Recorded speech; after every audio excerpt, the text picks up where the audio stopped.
Two daredevils were killed over the weekend attempting a stunt while base jumping. Turning now to India, where a man is dead after being sucked into an MRI machine. Report that a woman was killed after being struck in a Phoenix suburb by a self-driving Uber vehicle. Number 1. Vladimir Rosoff, Ukraine. Vladimir Rosoff was a brilliant 25-year-old chemistry student in Ukraine with a deep passion for experiments. He spent most of his free time conducting tests in his personal home lab. He had a quirky habit. He loved chewing gum, but would often dip it in citric acid to give it an extra sour taste. It was something his friends knew him for. One night, Vladimir sat at his desk, surrounded by beakers, powders, and notebooks. He had multiple substances laid out on the table, many unlabeled. One of them was a small white powder he had been working with. Thinking it was citric acid, he dipped his gum in it like usual and placed it in his mouth. But it wasn't acid. It was a highly volatile compound, likely a homemade explosive that he had been experimenting with earlier. The moment his saliva reacted with the powder, the chemical ignited. The explosion was immediate. The blast tore through his jaw and lower face, destroying vital tissue and bone. His mother was in the next room and heard the explosion. She ran in and found Vladimir on the floor, unrecognizable, covered in blood and unconscious. Emergency services were called, but there was nothing they could do. Vladimir died from massive trauma before help could arrive. When authorities examined the scene, they found powerful explosives at his workstation. It became clear that he had accidentally confused the substances. The explosive was so strong that pieces of it were embedded into the ceiling and walls. Experts said it was 4 times stronger than TNT. Number 2, Hans Steininger, Austria, 1567. Hans Steininger, famous for his extraordinary long beard that measured over 4.5 feet and played a role in his untimely death. Hans Steininger was a respected man in his small Austrian town of Braunau am Inn. He was the town's mayor, a role he took seriously. But it wasn't his policies or leadership that made him famous. It was his beard. Hans had the longest beard anyone had ever seen, measuring nearly 1.4 meters. He normally kept it rolled up in a pouch around his neck. In 1567, a fire broke out in the town. Chaos followed. People screamed and rushed through the narrow streets. Smoke filled the air. Hans, being a leader, rushed out of his home and into the mayhem to help organise an evacuation and calm the residents. In his panic, he forgot to tie up his beard, as he usually did. While hurrying down a steep flight of stone stairs, his foot caught on the long, loose strands of his own beard. He tripped violently, tumbling headfirst down the steps. Witnesses said he landed hard, and the snap of his neck was loud enough for those nearby to hear. Hans died instantly. When townspeople found his body at the bottom of the stairs, they were stunned. He hadn't died from the fire, nor from smoke. He had died from his beard, something that had defined him, brought him attention and even admiration. His beard was later cut off, preserved and displayed in the local museum as a piece of history. Number 3. James Campbell, Florida, USA. James Campbell was a 68-year-old retiree who lived in a quiet neighborhood in Cantonment, Florida.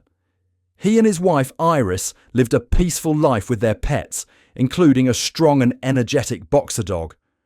James was known to be a caring husband and an animal lover. On a typical sunny afternoon, James and Iris returned home in their van. As they pulled into the driveway, Iris stopped the car to let James open the gate. James stepped out while Iris stayed behind the wheel. Their boxer, full of excitement, was in the back seat, pacing and panting. In that short moment, as James walked in front of the vehicle to unlatch the gate, the dog unexpectedly leapt into the front seat. As it jumped, one of its paws landed squarely on the gear shift and then on the accelerator pedal. The van, which was still running, jerked forward. James never saw it coming. The van struck him from behind and pinned him underneath with full force. Iris screamed. She rushed out to help, but James was crushed. Paramedics arrived quickly, but it was too late. He was declared dead on the scene from traumatic injuries. Iris was left grieving and guilt-ridden, haunted by the thought that a routine afternoon had turned into a life-altering tragedy in just a few seconds. Number 4. Ivan Lester Maguire, USA, 1988. It was to be his third jump of the day. The veteran jumper had been shooting tape with a specially rigged camera when he jumped this last time, just seconds ahead of an instructor and student whose fall he was recording. Then, to his horror, the cameraman realized that he was without a parachute. And well out of reach of the other jumpers, these images are the very last he ever recorded. Ivan Lester Maguire was no amateur. At 35 years old, he had completed over 800 skydives and worked as a videographer for jumps in North Carolina. He loved the thrill, the rush of free fall, and the satisfaction of capturing the moment on film. But on April 2nd, 1988, he made a mistake that defied belief. That morning, Ivan was filming a jump for a first-time student. The plan was simple. He would jump just after the student and instructor, floating alongside them with his camera. But in his rush to prepare equipment and load the plane, he forgot something: his parachute. He had his camera gear, his helmet, and his jumpsuit, but no parachute. As the plane climbed to 10,500 feet, Ivan double-checked his camera. He was distracted, likely exhausted. The door opened, the wind howled, and one by one, the jumpers began leaping out. Ivan followed. He jumped with confidence, camera rolling. Seconds into freefall, something felt off. He reached behind his back out of habit, only to find nothing, no handle, no parachute pack. Witnesses say Ivan shouted in horror. One of the last things captured on his camera was the sky spinning as he realized the fatal mistake. He fell for nearly a minute before hitting the ground. He died instantly. Investigators were stunned. How could such an experienced skydiver forget something so basic? But that was exactly what happened. In his routine, in his tired state, he had missed the most important item. Even the pilot didn't notice. His camera was recovered and used to confirm the series of events. It was a death that shook the skydiving community and showed how even the most experienced professionals are not immune to human error. Number 5. Sam Ballard, Australia. Sam Ballard was 19 years old, a strong, healthy young man with dreams of playing rugby and enjoying life with his friends. In 2010, he attended a casual backyard gathering in Sydney. The group drank wine, joked around, and challenged each other in dares. Then someone spotted a small slug crawling nearby. It started as a joke. Someone dared Sam to eat it. Sam, never one to back down, picked up the slug and swallowed it whole. Everyone laughed. No one gave it a second thought. Days later, Sam felt ill. He developed headaches, weakness, and nausea. His condition worsened rapidly. He was rushed to the hospital, where doctors diagnosed him with eosinophilic meningoencephalitis, a rare brain infection caused by rat lungworm, a parasite that can live inside slugs and snails. The infection attacked his brain and nervous system. Sam fell into a coma that lasted over 400 days. When he woke up, he was no longer the same. He was paralyzed from the neck down, unable to speak or move. He needed round-the-clock care, feeding tubes, and constant medical attention. For 8 years, his mother cared for him with the help of friends and health workers. Sam's life had changed completely because of one moment, one slug. He died in 2018 at the age of 28. His story made headlines across Australia and the world. It sparked public awareness about rat lungworm and how small actions can lead to unimaginable consequences. Sam had no idea that such a harmless dare could turn deadly. His story became a heartbreaking reminder that a single decision, made in seconds, can alter a life forever. Number 6. Kristoff Asninski. Kristoff Asninski was a 30-year-old man from Poland who became the center of one of the most bizarre and horrifying stories of self-destruction. On a cold winter night in 1995, Kristoff and a group of men had been drinking heavily in a remote village. The group was competing to see who could handle the most pain and humiliation. It started with small acts like slapping each other and hitting one another with frozen turnips. As the night went on, the challenges escalated. In a moment of madness, one man cut off a part of his foot with a chainsaw. The others gasped, unsure whether to stop or cheer. But Kristoff wanted to go further. Completely intoxicated and clearly not in his right mind, he grabbed the chainsaw and brought it to his neck. Before anyone could stop him, he turned it on and pressed it against his own throat. In one horrific moment, Kristoff decapitated himself in front of his friends. The other men stood frozen in shock, unable to process what had just happened. Emergency services arrived later, but there was nothing anyone could do. The coroner confirmed that alcohol had played a major role in what happened that night. Kristoff's death wasn't just gruesome, it was senseless. What began as a night of drunken dares ended in a tragedy that none of the men would ever forget. His story serves as a chilling reminder of how alcohol and reckless competition can lead to irreversible and horrific consequences. Number 7. Pongfong. Pongfong was a respected Taiwanese actor with a long and successful career. He was known for his powerful performances and his ability to connect with audiences of all ages. At 55, he was still active in the entertainment world and had many projects lined up. But on May 25, 2020, everything came to a sudden and tragic stop. That morning, he was found unconscious at his home. There had been no warning signs, no illness, no calls for help. Just silence. Emergency services rushed to the scene, but he had already passed away. After a forensic medical examination, doctors confirmed that Wu had died of a stroke in the early morning hours. Strokes can be unpredictable and cruel. In his case, it struck while he was alone, during a time when he was likely asleep, unable to call for help or respond. His family, fans, and fellow actors were devastated. For someone who brought life and emotion to so many roles, to die so quietly and suddenly felt cruel.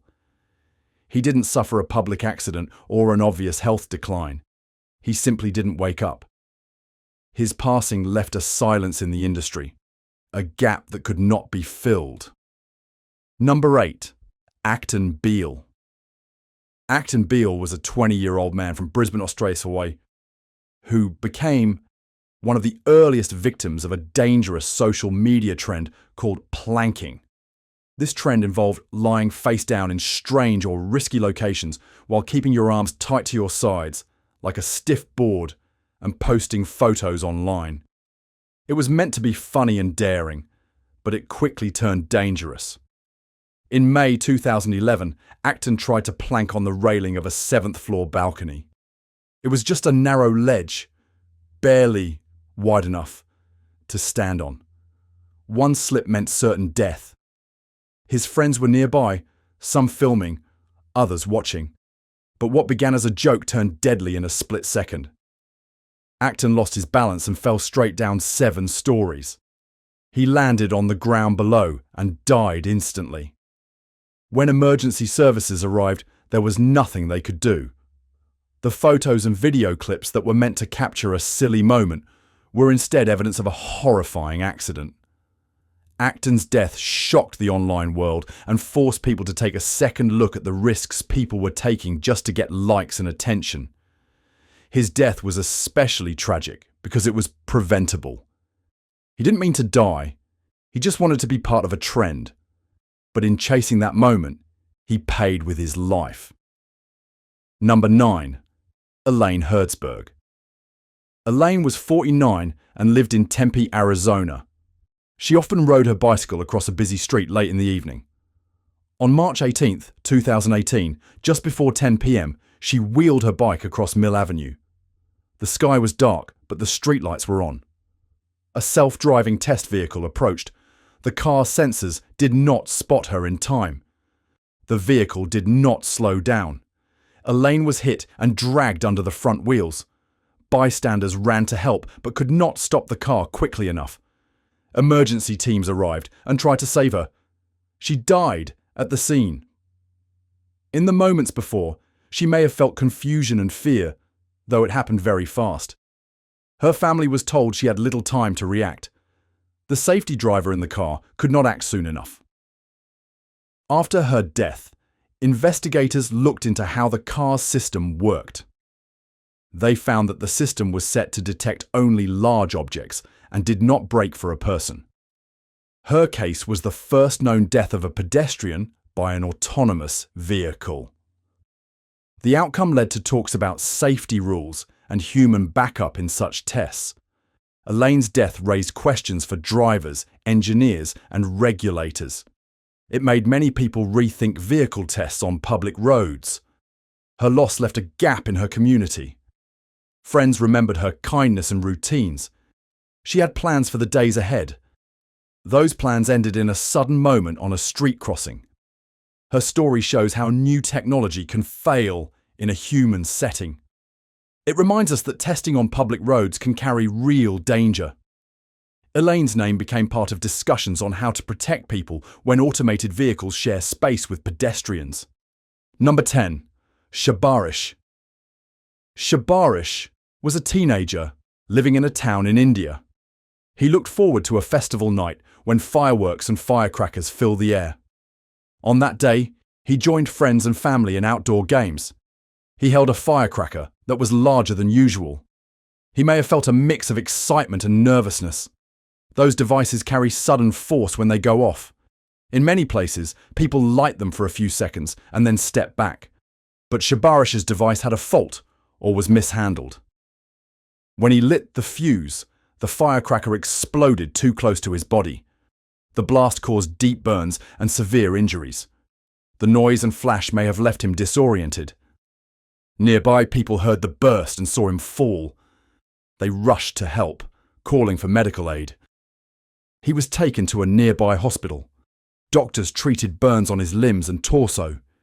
Despite their efforts, his injuries were too serious. He spent hours in pain as staff worked on him.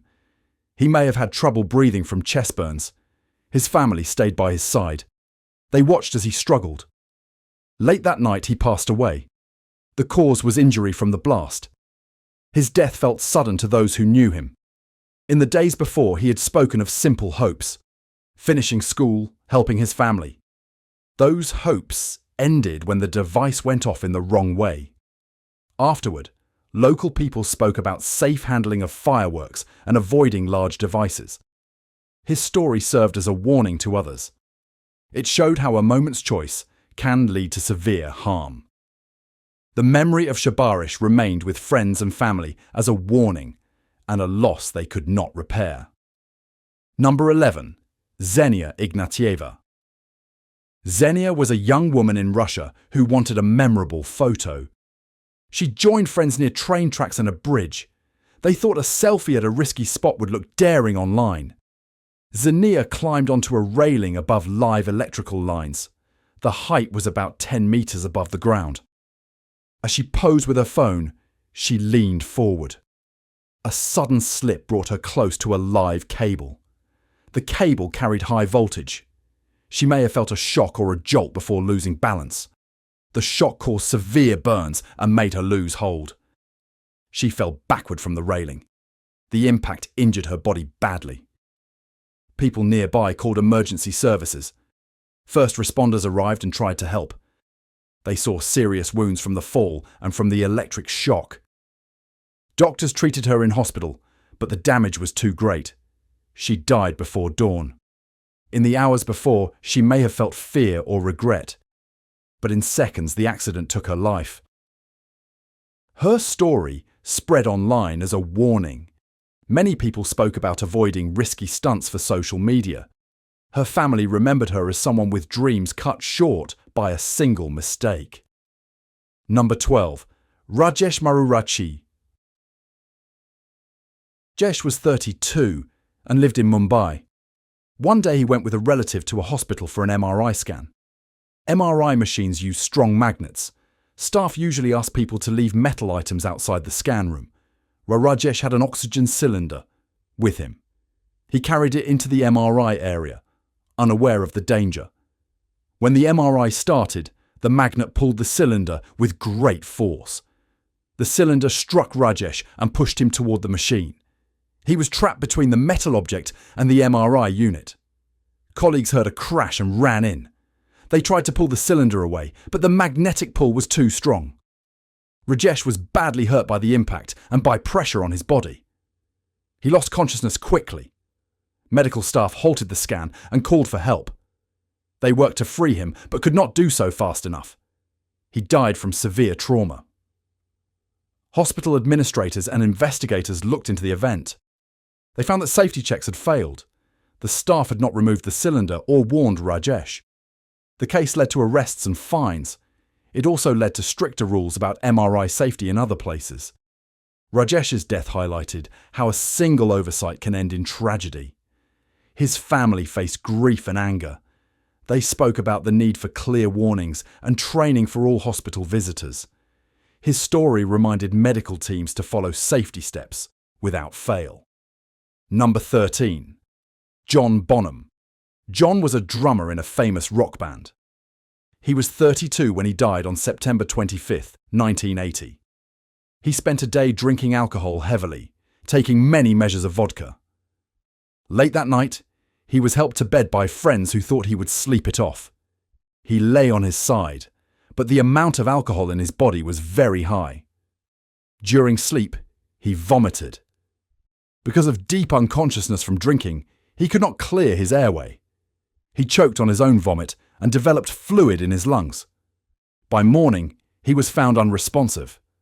Medical examiners determined the cause was breathing in vomit after excessive drinking. The death was ruled accidental. His bandmates learned of his passing with grief. They met and decided they could not continue without him.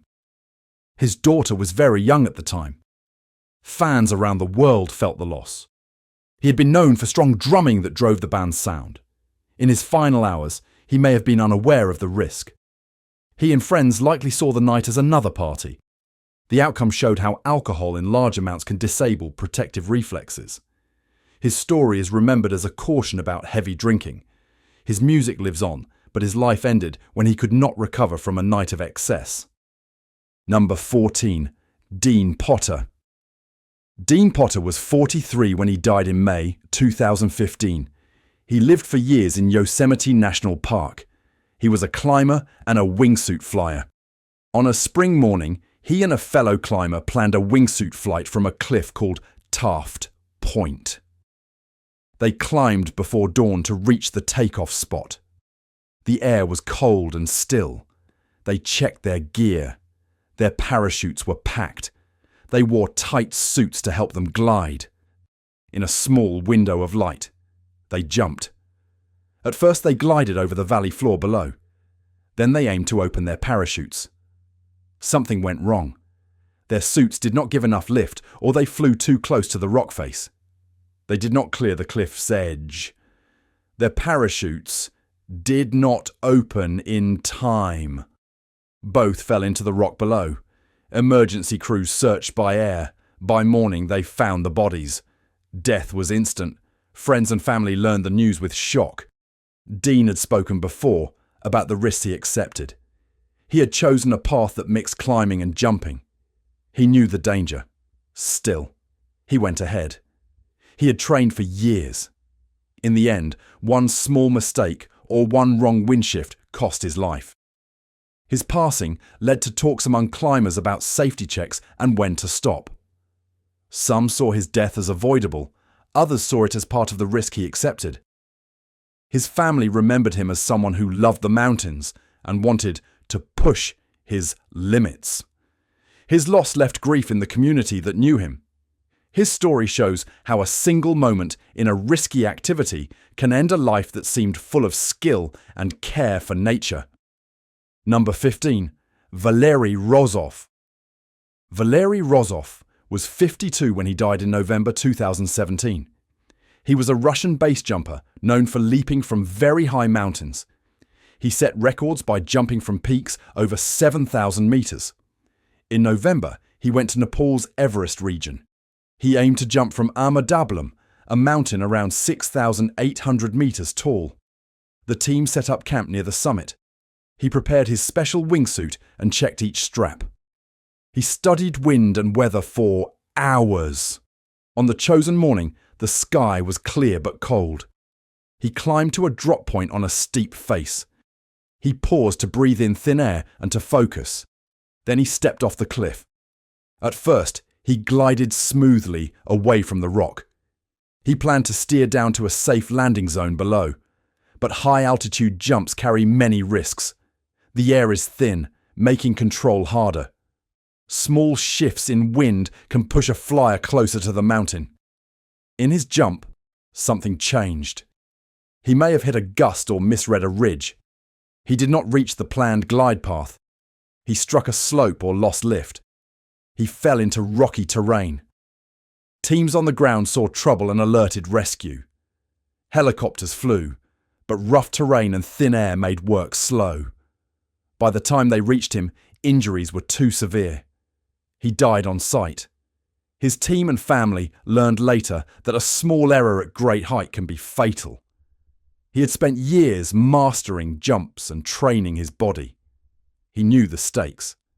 Still, the mountain's shape or unseen wind shift ended his life. His death led other jumpers to review their plans and gear for high-altitude flights. Friends recalled his careful work and his wish to explore limits. His loss showed that even with deep skill, extreme sports can end in a sudden accident when conditions change. So what are your thoughts on these tragedies? Let us know in the comments below and subscribe to our channel for more content.